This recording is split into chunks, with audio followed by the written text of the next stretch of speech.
Donc lorsque l'on achète les fils de titit séparément du vêtement lui-même, nous allons d'abord trouver à l'intérieur 16 fils qui sont composés en fait de 4 longs fils, beaucoup plus longs que les 12 autres.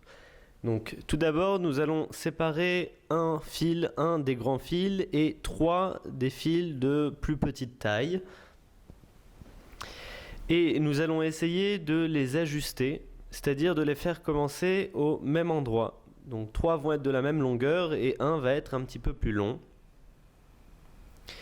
Ensuite, on va les faire passer dans le trou d'un coin du tzitzit. Donc on les fait rentrer dans ce trou en essayant de les laisser encore à la même taille. Et on va les faire pendre donc de l'autre côté. Donc nous allons nous retrouver avec 7 fils qui vont pendre et on va essayer de les faire pendre à la même longueur, à l'exception du fil qui est un petit peu plus long.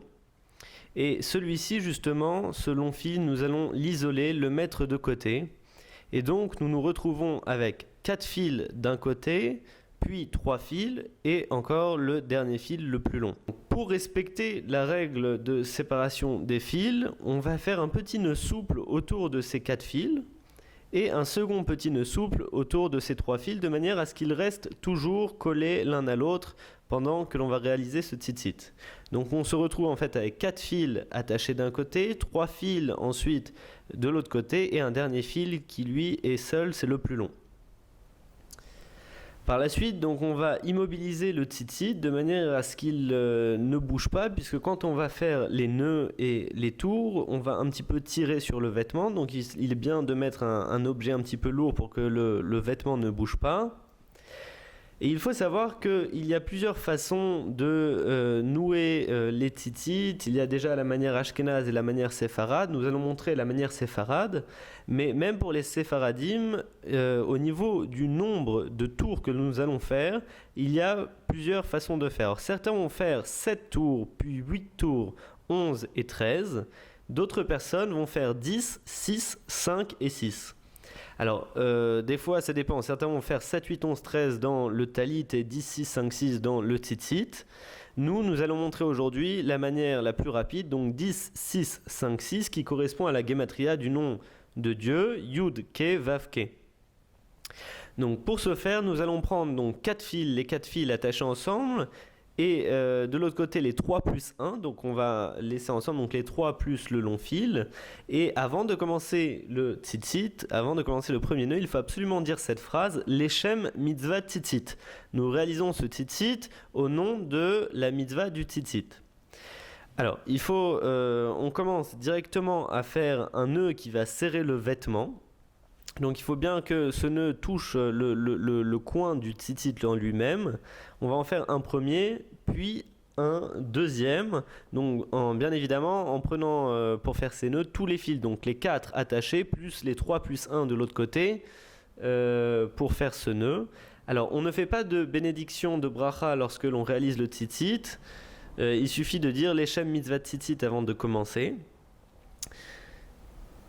Et donc, une fois que l'on a fait ces nœuds, on va désormais saisir le grand fil et commencer à enrouler autour du tzitzit, donc autour des fils qui pendent. On va commencer à faire un premier tour. Donc, pour ce faire, on va prendre avec notre pouce gauche, on va tirer un petit peu ce grand fil vers la gauche, on va le mettre un petit peu plus vers la gauche. Et ensuite, on va essayer de le faire re-rentrer dans le triangle que l'on a ainsi formé pour qu'il fasse un tour autour des fils restants. Et on va serrer bien fort de manière à ce que celui-ci ne bouge pas. Puis on recommence avec un deuxième tour. Donc encore une fois, on pousse le fil avec notre pouce. Et ensuite, on le fait re-rentrer à l'intérieur et on serre bien. Donc là, on commence déjà à voir un petit peu un tzitzit qui prend forme. Alors on peut rappeler au passage que en général, c'est permis de parler pendant la réalisation du tzitzit. Cependant, ça peut être mieux. Il est mieux quand même de ne rien dire. Donc il est bien de rester concentré et de ne pas parler. Donc on va faire ainsi de suite. On va faire des tours jusqu'à arriver au nombre de 10, comme on a dit, en les serrant bien fermement. Donc une fois ceci fait, on vérifie qu'on a bien 10 tours. Puis on va refaire un double nœud, donc en prenant bien d'un côté donc les 4 fils et de l'autre les 3 plus le long fil.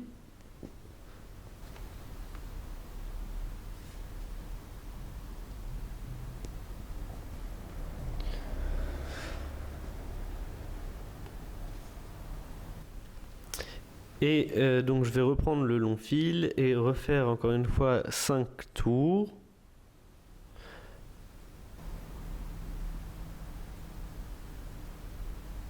Une fois ces 5 tours faits, nous referons donc un double nœud, donc 2 nœuds, puis 6 tours, puis 2 nœuds, et pour finir 5 tours, et encore 2 nœuds. Donc attention à bien attacher tous les nœuds, à tout serrer fort. Une fois ceci fait, donc le titit est terminé, en tout cas pour ce coin, et on pourra détacher donc les petits nœuds souples. Et nous allons nous apercevoir qu'en général, un des fils est toujours plus grand. On pourra le couper. Bien évidemment, il sera mieux de ne pas utiliser de ciseaux ni de lame, donc on essayera d'utiliser nos dents ou éventuellement un bout de verre. On dit que c'est mieux.